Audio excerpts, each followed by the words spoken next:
Hola amigos, ¿cómo están? Hoy continuaremos con la lectura de El mundo perdido por Sir Arthur Conan Doyle.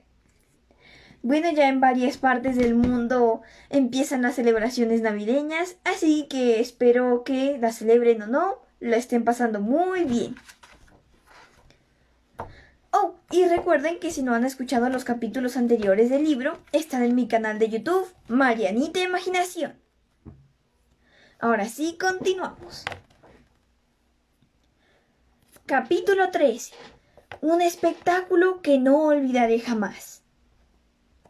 En el mismo momento en el que el sol empezaba a transponer en el horizonte, dejando paso a la noche melancólica, distinguí la solitaria figura del indio en la inmensa llanura que se extendía a mis pies. Y le seguí con la mirada, como a una débil esperanza de salvación, hasta que desapareció entre las brumas del atardecer, que se alzaban teñidas de rosa por el sol poniente entre el río lejano y yo. Había oscurecido por completo cuando regresé a nuestro malbaratado campamento, y la última visión que tuve de mi mundo fue a la del rojo resplandor de la hoguera de Sambo, único punto luminoso en toda la amplitud de aquel mundo, como lo era su inquebrantable lealtad en mi alma entristecida. Sin embargo, me sentía más aliviado ahora que lo había estado después de aquel golpe abrumador descargado sobre mí, porque me consolaba el pensar que el mundo se enteraría de lo que habíamos hecho, y en el peor de los casos, nuestros nombres no perecerían con nuestros cuerpos, sino que pasarían a la posteridad asociados al resultado de nuestros trabajos. Era escalofriante el dormir en aquel fatídico campamento, pero aún era más enervante el hacerlo en la manigua. Y sin embargo, no había otra opción. Por un lado, la prudencia me advertía que me mantuviese en guardia. Por otro lado, mi organismo agotado me ordenaba que no hiciese tal cosa. Trepé a una rama en el gran ginkgo, pero su redondez no me ofrecía apoyo estable, y con seguridad que me desplomaría desde allí en cuanto me amodorrase. Bajé otra vez al suelo y me puse a pensar en lo que me convenía hacer. Finalmente cerré la puerta de Sareva, encendí 3 hogueras separadas, formando un triángulo, y después de una cena reconfortante, caí en un sueño profundo, que fue interrumpido por un despertar extraño y sobresaltado. Cuando el día comenzaba a alborear, sentí que una mano se posaba sobre mi brazo. Me incorporé de un salto con todos los nervios en tensión y tanteando en busca del rifle, pero dejé escapar un grito de júbilo al ver en la gris y fría luminosidad que Lord John estaba arrodillado junto a mí. Era él, y sin embargo no era él. Cuando yo lo dejé, era un hombre de porte sereno y trato correcto, y esmerado en el vestir. Este de ahora era un hombre pálido, mirada desorbitada y respiración jadeante, propia de quien ha corrido mucho y a paso rápido. Traía llena de rasguños y ensangrentada la enjunta cara, y la ropa le colgaba en harapos, faltándole el sombrero. Me quedé mirándolo atónito, pero él no me dio tiempo de hacerle preguntas, y mientras hablaba revolvía entre nuestro equipaje. —¡Rápido, muchacho, rápido! —exclamó. Hasta los segundos tienen importancia. Agarre los rifles, los 2. Yo ya tengo los otros 2. Y ahora todos los cartuchos que pueda. Llénese los bolsillos. Tome bien algo de comer. Con media docena de latas basta. Ya bien. No se entretenga en hablar ni en pensar. Vamos o estamos todos perdidos. A medio despertar, todavía e incapaz de imaginarme lo que podía significar aquello, me vi detrás de Lord John, que corría alocado por el bosque. Llevaba yo bajo cada brazo un rifle, y en mis manos gran cantidad de diversos artículos alimenticios, zigzagueando por entre lo más tupido de la maleza. No se detuvo hasta que tropezamos con una espesa mata de arbustos. Se precipitó dentro sin preocuparse de espinas, y se dejó caer en el corazón mismo de la mata, sentándose a mí de un tirón a su lado en el suelo. Bien, dijo, creo que estamos a salvo. Tan seguro como que hemos de morir, que ellos se dirigirán al campamento. Será la primera idea que se les ocurrirá. Con todo esto que hemos hecho se quedarán perplejos. ¿Qué significa todo esto? Le pregunté cuando recobré el aliento. ¿Dónde están los profesores? ¿Y quién nos persigue? Los hombres mono. ¡Válgame Dios! ¡Y qué fieras! Exclamó. No alce mucho la voz, porque tienen oído fino y también ojos penetrantes. Carecen en cambio de olfato, por lo que he podido ver, de manera que no nos descubrirán por el olor. ¿Dónde anduvo usted, compañero? De buena se salvó. Le expliqué en breves frases lo que había hecho. Cuando oyó lo del dinosaurio y el pozo trampa, dijo: malo, malo. No es este sitio como para una cura de reposo, ¿no le parece? Pero yo no me imaginé todas las posibilidades que encierra, hasta que esos condenados se apoderaron de nosotros. En cierta ocasión caí prisionero de unos caníbales papúes, pero eran unos señoritos comparados con esta gentuza. ¿Y qué ha ocurrido?, le pregunté. Fue a primera hora de la mañana. Nuestros doctos amigos empezaban a desesperezarse. Ni siquiera se habían liado todavía a discutir, cuando de pronto empezó la lluvia de monos. Se dejaron caer del árbol en montón como manzanas. Me imagino que se habrían ido reuniendo durante la noche hasta que ya no cabían más en aquel árbol enorme que formaba bóveda sobre nuestro campamento. Yo le metí a uno de esos una bala en la barriga, pero antes de que nos diésemos cuenta nos tuvieron de espaldas en el suelo con los brazos abiertos. Yo les llamo monos, pero lo cierto es que iban armados de garrotas y piedras, y que chapurreaban palabras entre ellos. Nos ataron las manos con plantas trepadoras, de modo pues que están mucho más adelantados que todos los animales que yo he tenido ocasión de conocer en mis andanzas por el mundo. Hombres mono, eso es lo que son, los eslabones perdidos, y ojalá no los hubiésemos encontrado nunca. Se llevaron a su camarada herido, que sangraba como un cerdo. Tomaron asiento a nuestro alrededor. Si alguna vez he leído en alguna cara la fría sentencia de la muerte, fue en las suyas. Eran corpulentos, tan corpulentos como un humano, y más fuertes. Tienen unos extraños ojos grises cristalinos, sombreados por cejas rojizas. Permanecieron sentados, contemplándonos llenos de júbilo. Challenger no es un gallina, pero hasta él sintió miedo. Yo no sé cómo se las arregló para ponerse en pie y les dijo a gritos furiosos que acabasen ya. Creo que lo súbito del caso le enloqueció, porque los insultaba y maldecía como hombre fuera de sí. No les habría insultado más a su placer, ni aunque hubiesen sido un grupo de esos periodistas por los que siente tanta simpatía. ¿Y qué hicieron ellos? Yo escuchaba subyugado el extraordinario relato de mi compañero. ¿Qué? Me enredé. Yo escuchaba subyugado el extraordinario relato de mi compañero, que cuchicheaba al oído, y mientras hablaba, sus ojos penetrantes acechaban en todas direcciones, sin que su mano soltase el rifle que tenía el gatillo levantado. Creí que después de lo dicho por Challenger había llegado nuestra última hora, pero en cambio a los hombres mono pareció haberles hecho cambiar de propósito. Todos ellos chapurreaban y farfullaban entre sí. De pronto, uno de ellos se levantó y se colocó a la par de Challenger. Ríase si gusta, compañero, pero le doy mi palabra de que parecían parientes. Nunca lo habría creído si no lo hubiese visto con mis propios ojos. Aquel viejo hombre mono, el jefe de todos ellos, era una especie de Challenger rojizo, al que no le faltaba ni uno solo de los rasgos de belleza que distinguen a nuestro amigo, aunque un poquitín más marcados.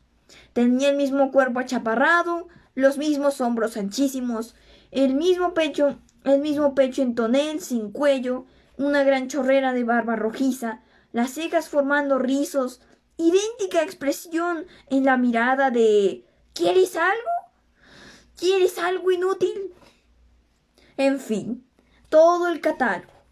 Cuando el hombre mono se situó al lado de Challenger y le echó la mano en la espalda, no se podía pedir más. Summerlee tenía los nervios muy nerviosos y se rió hasta que se le saltaron las lágrimas. Y también los hombres monos se rieron, o por lo menos chanchanearon como endemoniados. Luego se dispusieron a llevarnos presos atravesando el bosque. Se, se abstuvieron de tocar los rifles y las cosas. Los debieron de creer objetos peligrosos, pero en cambio se llevaron todos los víveres sueltos. A Summerlee y a mí nos empujaron sin compasión durante el viaje. Mis arañazos y mis ropas lo demuestran, porque nos condujeron en fila india por entre los matorrales. Y ellos tienen la piel que parece de cuero curtido. Pero a Challenger no le pasó nada, porque entre 4 de ellos le transportaron a hombros y marchaba como un emperador romano. ¿Ha oído eso? Se oía a lo lejos un ruido tintineante, parecido a un castañeteo. ¡Allí pasan!, dijo mi compañero cargando el segundo de sus rifles express de 2 cañones. Métales toda carga a los suyos, camarada, porque no nos vamos a dejar prender con vida. Y duro con ellos. Ese es el ruido que hacen cuando están emocionados, por vida de... ¿Qué van a tener con qué emocionarse si nos descubren? No será como los últimos Grace de Little Bighorn, como suele cantar cierto inútil, apretando los rifles en sus manos rígidas, en el centro de un círculo de muertos y moribundo. ¿Los oye ahora? Muy lejos. Creo que ese pequeño grupo no conseguirá nada, pero me imagino que otras partidas exploradoras están recorriendo la selva. Bien, sigamos con el relato que le estaba haciendo de nuestra desgracia. No tardamos en llegar a su poblado, que consta de 1 millar de chozas hechas con ramas y hojas, en un espeso bosque próximo al borde del precipicio rocoso. Dista de aquí unos 6 o 7 kilómetros. Los brutos me palparon por todo el cuerpo, y tengo la sensación de que jamás volverá a estar limpio. Nos ataron, y por cierto que el fulano me amarró a mi sabia... ¿Qué? Y por cierto que el fulano me amarró a mí, sabía atar como un marinero. Y allí nos tuvieron, tendidos boca arriba debajo de un árbol. Un fornido bruto de aquellos, armado de una tranca, montaba la guardia sobre nosotros. Al decir nosotros me refiero a Summerlee y a mí. El querido Challenger estaba en lo alto del árbol, atacándose de piñas y pasando el mejor rato de su vida. No tengo más remedio que decir que se las arregló para que comiésemos algunas frutas y para alojarnos con sus propias manos las ligaduras. Si lo hubiese visto usted sentado en lo alto del árbol, comiendo mano a mano con su hermano gemelo y cantando con su retumbante voz, «Replicad, locas campanas», porque cualquier clase de música les pone de buen humor. No habría podido menos que de sonreírle, pero ya se imaginará que nosotros no estábamos precisamente para risas. A Challenger se mostraban inclinados a permitirle que hiciese lo que le diese la gana, dentro de ciertos límites, pero a nosotros nos tenían a raya. Y a todos nosotros nos servía de gran consuelo el pensar que estaba usted libre y que tenía a su cargo nuestras pertenencias. Y ahora, compañero, le voy a decir algo que le sorprenderá. Ha dicho usted que vio señales de vida humana, hogueras, trampas, etc. Pues bien, nosotros hemos visto a los indígenas mismos. Eran unos pobres hombres con expresión de abatimiento en su rostro. Y la verdad es que tenían sobrados motivos para ello. Por lo visto, los seres humanos ocupan un lado de esa meseta. Aquel de enfrente, en el que usted vio las bocas de las cuevas, los hombres mono ocupan este lado, y entre unos y otros existe un estado de guerra permanente y sangrienta. Es lo que yo pude deducir. Pues bien, Los hombres mono hicieron ayer prisioneros a una docena de seres humanos y se los llevaron a su poblado. Y en su vida oirá usted una algarabía y un estridente chapurreo como el que eso provocó. Los prisioneros eran unos hombrecitos cobrizos y tenían tal cantidad de mordeduras y zarpazos que casi no podían caminar. Los hombres mono mataron en el acto y sin más a dos de ellos. A uno le arrancaron el brazo de cuajo. Fue un espectáculo completamente salvaje. Eran unos hombrecitos valientes y apenas si se les escapó una queja. Pero a nosotros nos descompuso. Summerlee se desmayó y el mismo Challenger debió sentir agotada su resistencia. Creo que ya no se oye, ¿verdad? Nos pusimos a escuchar con gran atención, pero solo las llamadas de los pájaros quebraban la paz profunda del bosque. Lord John prosiguió su relato. De buena se salvó usted, camarada. Seguramente que fue la captura de aquellos indios lo que les hizo olvidarse de usted, porque de no haber sido por eso, habrían vuelto otra vez al campamento, tan seguro como la muerte, y lo habrían sorprendido allí.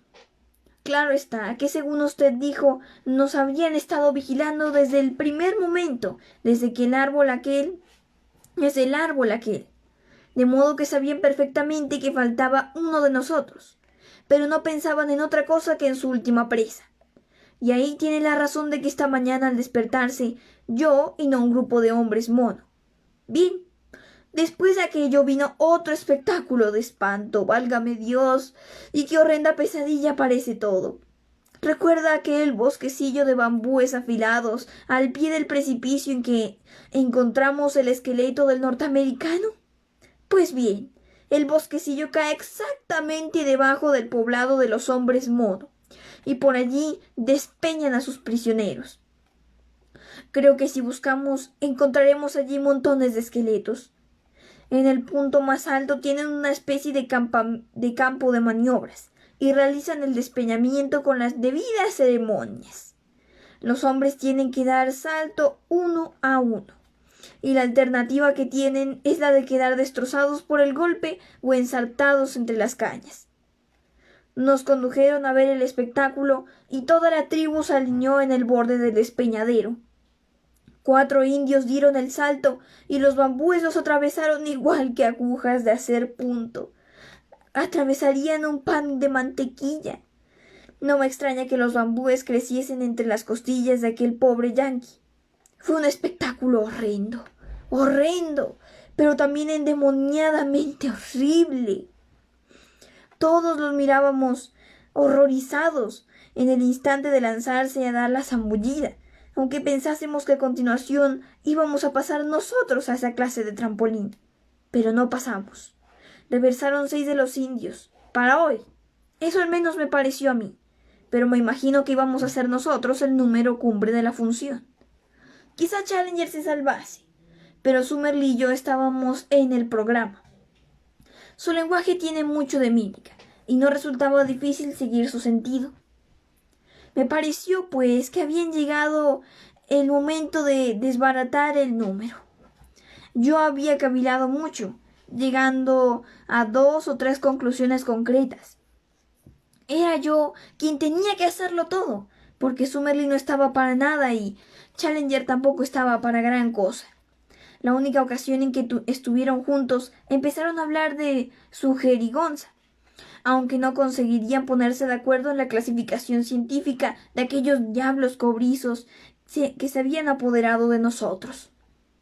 Decía el uno que pertenecían al tipo de Diopiteco de Java, y el otro afirmaba que al Pithecanthropo locura. Llamo yo a eso la necedad, las dos cosas, pero como digo, yo había descubierto 1 o 2 detalles que me resultaban útiles. Uno, que aquellos brutos eran incapaces de correr, lo que un hombre en terreno abierto. Tienen las piernas cortas y arqueadas, y el tronco muy pesado. El mismo Challenger podría dar algunos metros de ventaja en la carrera de 100 al más ligero de ellos. Y usted y yo, a su lado, unos campeones. La otra cosa era que no tenían la menor idea acerca de armas de fuego. Creo que nunca llegaron a comprender cómo se había herido el otro bruto aquel a quien yo pegué un balazo. Si nosotros lográbamos hacernos con los rifles, nadie era capaz de decir lo que podía pasar. Por eso me largué esta mañana temprano. Me pegué una patada en la barriga a mi guardián y lo dejé fuera de combate. Me lancé en carrera de velocidad hasta el campamento, donde lo encontré a usted. Me hice con los rifles y ya veremos. —Pero, ¿y los profesores? —grité lleno de consternación. Habrá que ir en su busca y liberarlos. Yo no pude traerlos conmigo. Challenger estaba encaramado en el árbol y Summerlee no se hallaba en disposición de un esfuerzo como el que había que hacer. No había otra alternativa que la de armarse de rifles e intentar el rescate. Claro está que pudiera ser, para vengarse, los tiren inmediatamente por el precipicio. No creo que le pase nada a Challenger, pero no apostaría por la suerte de Summerlee. En cualquier caso, pensaban acabar con él. De eso estoy seguro. De modo que con mi escapada no he puesto las cosas peor de lo que estaban. Pero es para nosotros un imperativo de honor volver allí, liberarlos y correr hasta el fin la misma suerte que ellos. De modo pues, camarada, que para esta noche se habrá resuelto el asunto de un sentido u otro. He tratado de imitar la charla nerviosa del Lord Roxton, sus sentencias breves, vigorosas, y el tono medio burlón, medio temerario con que las pronunció. Pero la verdad es que era un jefe nato. A medida que el peligro se hacía más grave, sus maneras adquirían mayor garbo. Su conversación se hacía más chispeante. La frialdad de su mirada se trocaba en ardor, y su bigote quijotesco se encrespaba con jubilosa emoción. Su amor al peligro, su intenso saboreo del drama encerrado en una aventura, más intenso cuanto más apretadamente metido estaba en ella. Su firme convicción de que el peligro es la vida una forma de deporte, una partida feroz entre uno mismo y el destino, con la muerte como prenda, hacían de él, en horas como aquella, un compañero magnífico. De no haber sido por nuestros temores respecto a la suerte de nuestros compañeros, habría sido un auténtico júbilo para mí lanzarme con un hombre como aquel en una empresa como aquella. Nos estábamos incorporando en nuestro escondite de la maleza cuando sentí de pronto el apretón de la mano sobre mi brazo. —¡Por vida de... aquí vienen! —me cuchicheó. Desde donde nos encontrábamos podíamos divisar una especie de nave sombría, con la bóveda verde formada por los troncos y ramas de los árboles. Los hombres mono caminaban a lo largo de la misma, en fila india, con las piernas dobladas y las espaldas arqueadas, tocando de cuando en cuando el suelo con las manos, y volviendo las cabezas de derecha a izquierda, sin dejar de caminar al trote. El caminar agachados les quitaba estatura, pero yo les calculé 1,5 metros, siendo sus brazos muy largos y su pecho enorme. Fue cosa de unos momentos, pero vi todos esos detalles con claridad. Luego desaparecieron entre los arbustos. —Dejémoslos por ahora —dijo Lord John, que había empuñado su rifle—. Nuestra mejor probabilidad está en permanecer callados hasta que hayan renunciado a la búsqueda. Luego veremos si nos es posible llegar hasta su poblado y herirlos donde más les duela si es necesario. Démosles 1 hora de tiempo y luego nos pondremos en marcha. Entretuvimos el tiempo abriendo una de nuestras latas de comida y asegurándonos el desayuno. Lord Roxton solo había comido algo de fruta desde la mañana anterior y comió ahora con voracidad y de hambriento. Y por fin, con nuestros bolsillos repletos de cartuchos y un rifle en cada mano, nos lanzamos a nuestra misión de rescate. Antes de alejarnos de nuestro escondite, señalamos la posición de éste en la maleza y la dirección en que quedaba el fuerte Challenger, para poder encontrarlo en caso de necesidad. Avanzamos muy quedo por entre los arbustos hasta llegar al borde del precipicio, muy cerca del viejo campamento. Allí nos detuvimos, y Lord John me dio alguna idea acerca de sus proyectos. Mientras no salgamos de la parte cerrada del bosque, estos cerdos nos dominarán. Nos dominan. Pueden vernos sin que nosotros los veamos, pero en terreno abierto la cosa varía, porque nosotros podemos correr más que ellos, de modo pues que hemos de caminar mientras podamos por terreno abierto. Los bordes de la meseta tienen menos árboles que algo más al interior. Este será, pues, nuestra línea de avance. Camine despacio, abra bien los ojos y tenga siempre el rifle a punto.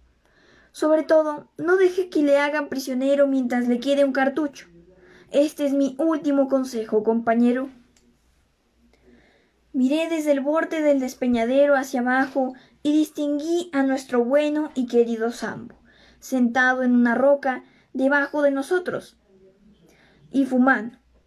De buena gana le habría pegado un grito y le habría dicho lo que nos pasaba, pero resultaba peligroso, pues podían oírnos. Se hubiera dicho que los bosques estaban plagados de hombres mono. Una y otra vez oímos su curioso chachareo tintineante. Cuando ocurría eso, nos metíamos en la mata de arbustos más cercana y permanecíamos inmóviles hasta que el ruido dejaba de oírse. Nuestro avance era, pues, muy lento, y habrían transcurrido ya 2 horas cuando comprendí, por la cautela con que avanzaba Lord John, que debíamos estar próximos a nuestro destino. Me hizo seña con la mano de que no me moviese, y se adelantó reptando. Un instante después regresaba con el rostro trémulo de impaciencia. «Venga, venga, rápido», me dijo, «y quiera Dios que no lleguemos demasiado tarde». Temblando de nervios, repté hasta situarme a su lado, y pude ver por entre los arbustos un calvero que se extendía delante de nosotros. Lo que vi fue un espectáculo que no olvidaré jamás, hasta el día de mi muerte, tan fantástico, tan imposible, que yo no sé cómo voy a hacer que usted lo tenga por cierto, o cómo podré yo mismo creer en él dentro de unos años. Si vivo lo suficiente para sentarme otra vez en un diván del Savage Club, a contemplar desde allí la solidez parduzca del Embankment, estoy seguro de que entonces me parecerá una feroz pesadilla, un delirio provocado por la fiebre. Pero quiero ponerlo por escrito mientras aún esté fresco en mi memoria. Y una persona, por lo menos, la que en este momento está tumbada junto a mí sobre la húmeda hierba, sabrá si he mentido. En aquella explanada abierta, junto al borde del despeñadero rocoso, se habían reunido un grupo de un centenar de aquellos seres hirsutos, de pelo rojizo, muchos de ellos de enorme corpulencia, y otros de aspecto horripilante. Se observaba entre ellos cierta disciplina, porque ninguno trataba de deshacer la línea de formación. Delante de ellos un grupito de indios. Eran unos hombrecitos de miembros simétricos y cuya piel brillaba como bronce pulimentado bajo el brillante claror del sol. Junto a ellos estaba un hombre blanco y alto, delgado con la cabeza inclinada, cruzado de brazos, expresando en toda su actitud el espanto y el abatimiento. No había confusión posible. Aquel hombre anguloso era el profesor Summerlee. Varios hombres mono rodeaban el abatido grupo de presos, haciendo imposible cualquier fuga. Separadas por completo de todos los demás y próximas al borde del despeñadero, se veían 2 figuras. Eran tan sorprendentes y me habrían parecido tan cómicas en cualquier otra circunstancia que absorbieron por completo mi atención. Una de las 2 figuras era la de nuestro camarada, el profesor Challenger. Todavía colgaban de sus hombros los restos de su chaqueta, pero su camisa estaba hecha jirones, y su gran barba negra se confundía con la negra maraña que cubría su pecho. Había perdido el sombrero, y sus cabellos, que durante nuestras andanzas le habían crecido mucho, revoloteaban en desorden.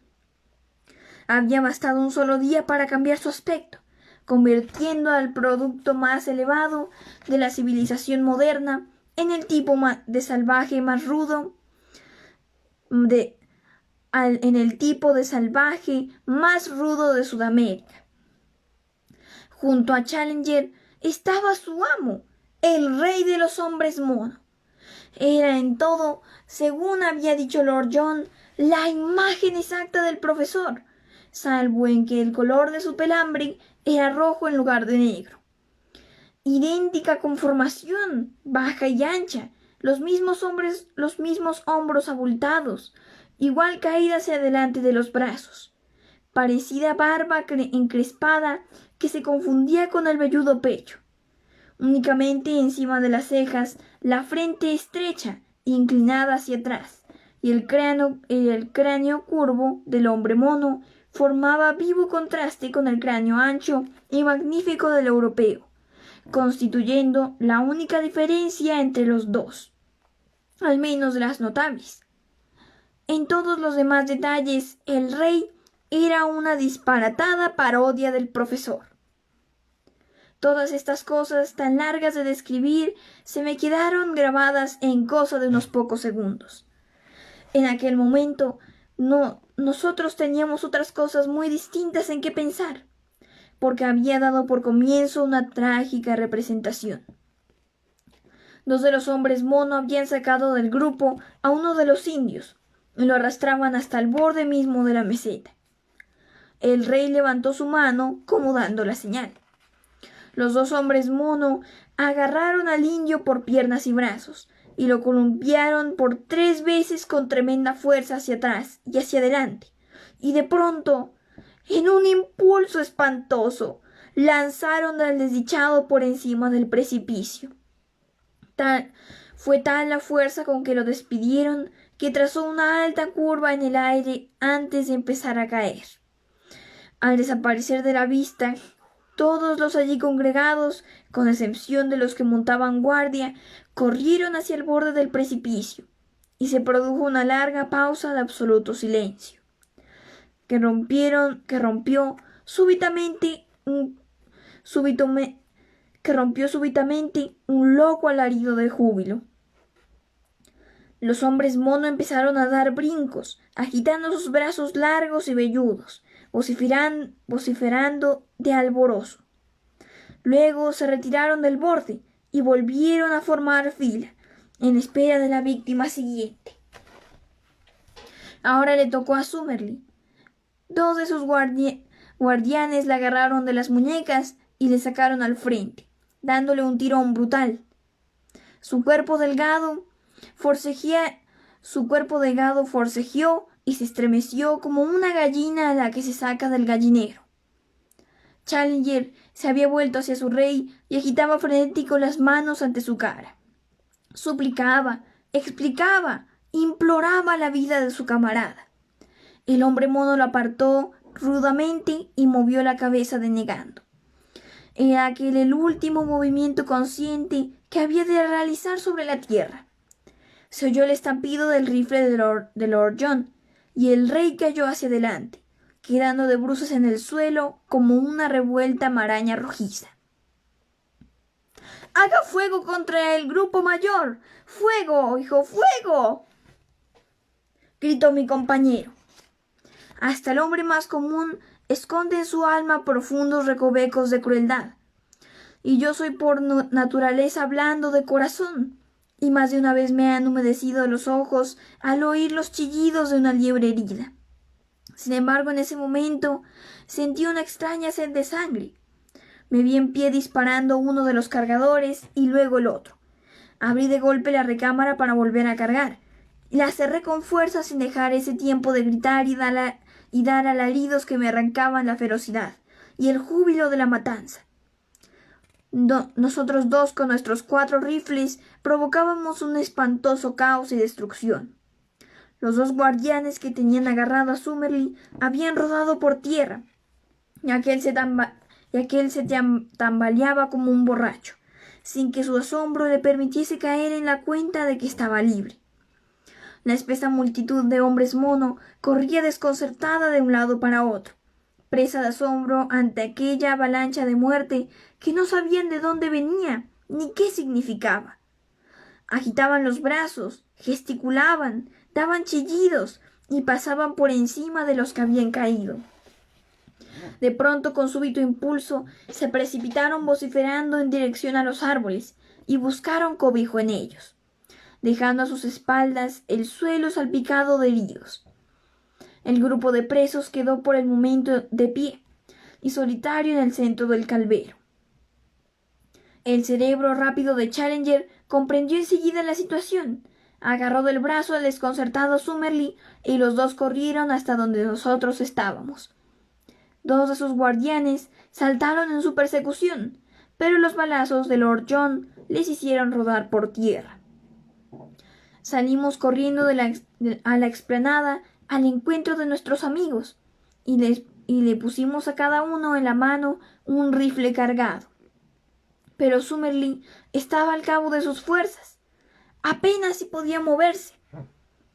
Ya los hombres mono se recobraron de su pánico y avanzaban por entre el monte bajo, amenazando con cortarnos la retirada.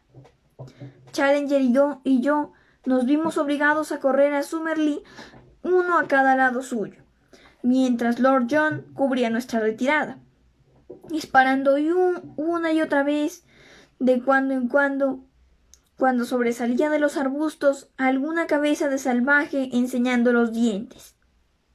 Aquellas fieras chachareantes nos siguieron de cerca durante 1,5 kilómetros o más, pero luego su persecución se había enfriado, porque comprendieron todo nuestro poder y ya no se encaraban con el rifle, cuya puntería no fallaba nunca. Cuando por fin llegamos al campamento, volvimos la vista hacia atrás y nos encontramos solos. Eso nos pareció, pero estábamos equivocados. Apenas habíamos cerrado la puerta del arbusto espinoso de nuestra zareba, cambiando entre nosotros un enérgico apretón de manos para dejarnos caer enseguida, jadeantes en el suelo, cerca de nuestro manantial, cuando escuchamos un pataleo de pies, seguido de gemidos suaves y suplicantes en el exterior de nuestra puerta de entrada. Lord John se abalanzó, rifle en mano, y abrió de par en par. Arrodillados, doblados hasta tocar la cara con el suelo, vimos allí aquella gente cobriza de los 4 indios supervivientes, temblando de miedo de nosotros, y a pesar de ello implorando nuestra protección.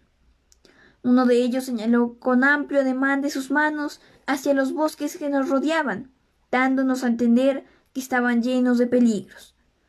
A continuación corrió hacia adelante y se abrazó a las piernas de Lord John, apoyando la cara en sus pies. ¡Por vida de! Exclamó Lord John tirándose del bigote con expresión de gran perplejidad.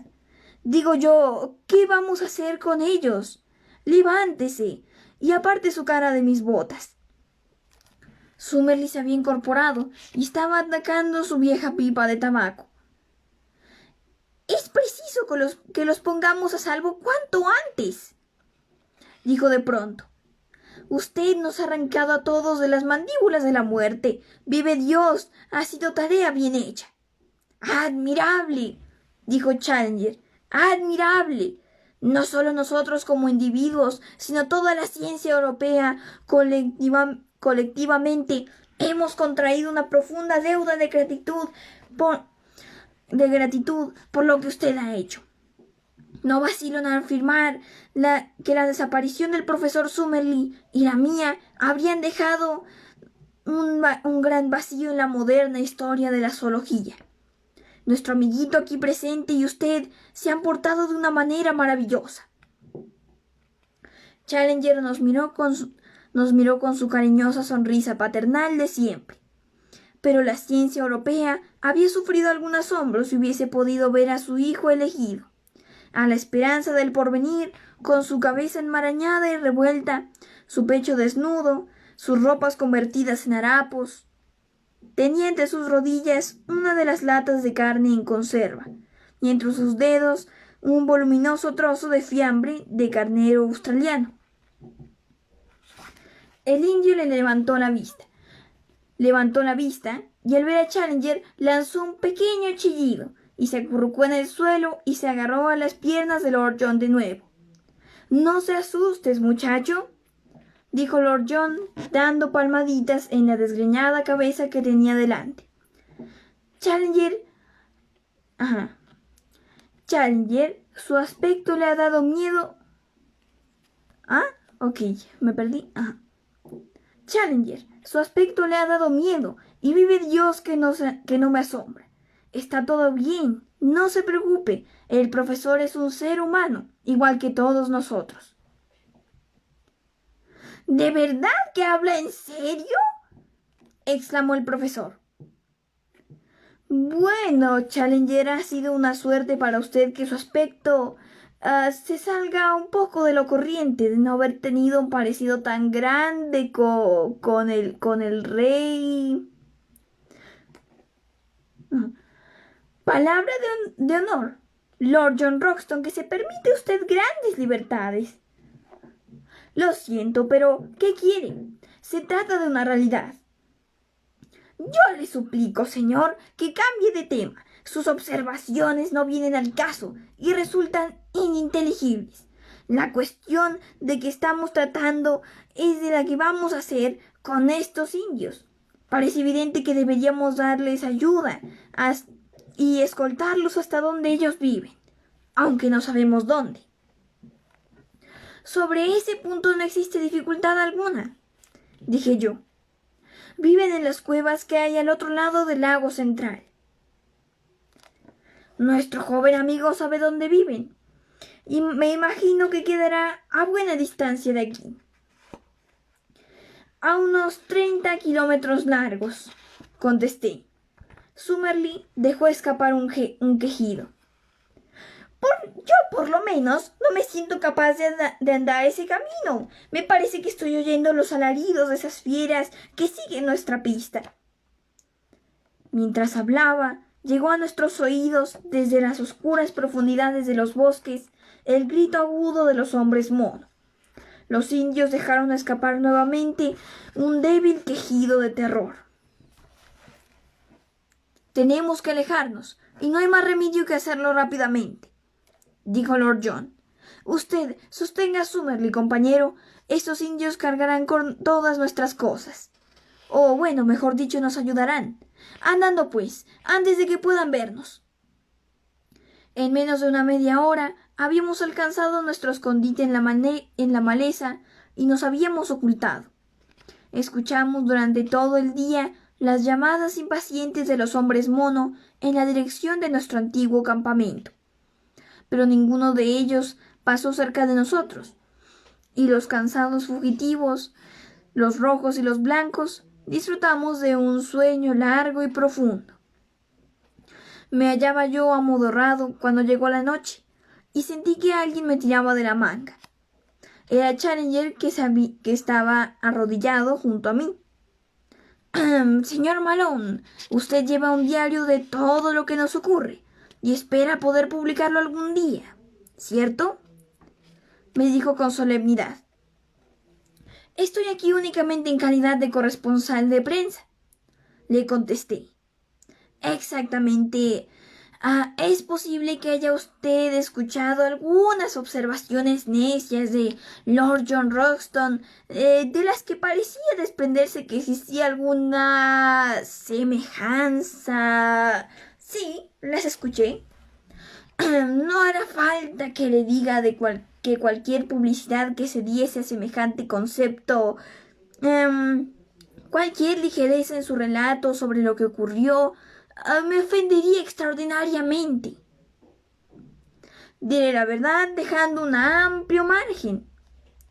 Lord John hace con frecuencia comentarios muy caprichosos y es capaz de buscar las razones más absurdas para explicar el respeto que hasta las razas, digamos que están en cierto punto más atrás de la evolución, sienten siempre hacia el hombre de aspecto digno y de categoría. ¿Ve usted a dónde voy a parar? Perfectamente. Dejo el asunto a la discreción de usted. Y agregó después una larga pausa. A decir verdad, el rey de los monos era un ser de extraordinaria distinción, un personaje de extraordinaria belleza e inteligencia. ¿No le produjo esa impresión? Un ser notabilísimo, desde luego, le contesté. Al oír esto el profesor, como si se hubiese quitado un tremendo peso de encima, se tumbó de nuevo a dormir. Bueno, esto fue todo por hoy. Y vaya, pues a pesar de que fue un relato bastante... el capítulo de hoy pues tuvo sus partes graciosas, como se darán cuenta. Y espero que lo hayan disfrutado.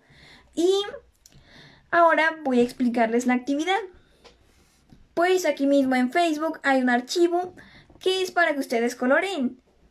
Pero además tiene números para que sea un poco más sencillo y un poco más interesante. ¡Hasta la próxima! Ya veremos qué ocurre en el próximo capítulo.